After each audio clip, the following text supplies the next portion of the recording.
कलकतिया वाली लाली लगा के माछ बेचै छै।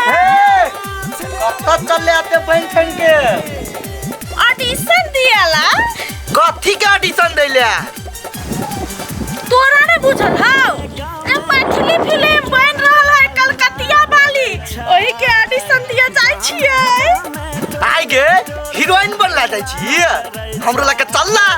रे तू कथी, हम तो कहै छी जकरा जकरा इंटरेस्ट है ना कलाकारिता में ओकरा सब के जाय के चाही, ऑडिशन दिया के चाही, बुझली, अपन हुनर देखावे के चाही। तो ओइ के लाई कथी करे पड़तै?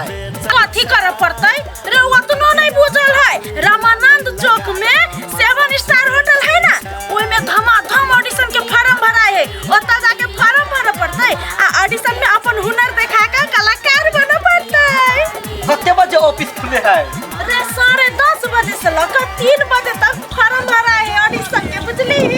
हाँ। आगे माय गे भीड़ पर भीड़ लागल है, धमाधम फॉर्म भराए है कलकतिया वाली फिल्म के ऑडिशन के। हमरा लगे चलला। चलबी? हाँ। तो चल रे। कलकतिया वाली लाली लगा के माछ बेचै छै।